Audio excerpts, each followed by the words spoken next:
It always seems like things come in trends. My mom always says things come in pairs of three. So that's not pairs, but come in three. But effectively, kind of seems like when you hear something, it comes repeatedly for a while. And one of the things it seems like we've seen quite a bit at the office with our advisors here is folks coming in, and we've been having these conversations about spending money, and there's been a resistance for those folks to want to spend money. And so we kind of start having these conversations and we learn, is it bad to die rich?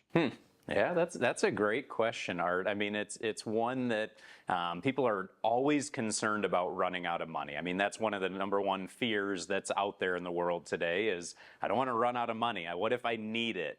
And so that's where, again, I sort of look at this as there's tools available that can help us sort of navigate through that to best try and project what your retirement looks like, as long as you give us some of the information needed to start building that plan. And so if you can have a plan in place where you know, okay, comfortably, I shouldn't be running out of money. I've got, money set aside. I think one of the bigger fears that's out there now for folks is as they get older and everything as well, what about a long-term care situation that could, eat up all of my money, instantaneously. And that's where, again, try and look at it from a certain perspective to see, well, what are the averages and what are the expectations that you might actually have to spend out of pocket in that type of situation. So again, you can't know all the variables, but you can try and figure out as many as possible. Absolutely. And I think that's having that plan, right?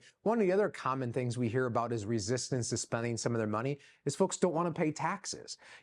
Very commonly we see folks coming in near the end of their working career or even after they've retired, and the bulk of their assets are in their 401ks or IRA, pre-taxed accounts. So every dollar likely they're going to take as a distribution is going to come in some form of taxable income in conjunction with maybe their pensions or their Social Securities or other forms of income they have. So there was a resistance to want to create taxable income to have to pay the IRS and taxes, right?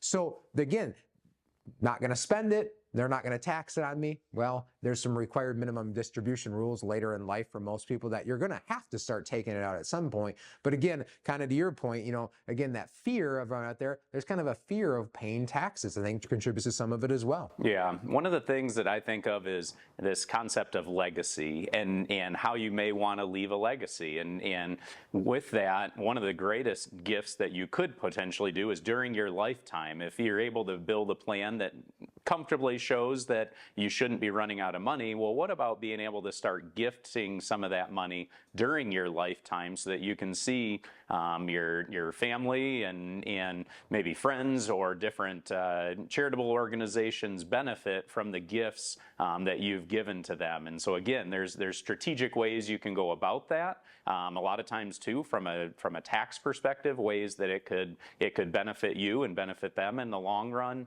And so you want to take those different ideas into consideration. I know, Art, you had a client recently that you're having sort of this same conversation with, right? Absolutely. She had called in from the television show a few years ago. We've been working together. She's finally got to that retirement point and down here kind of in the central Michigan area. And, and she's just struggling wanting to spend money. A single individual and has a very nice Social Security because she worked later into life and delayed Social Security.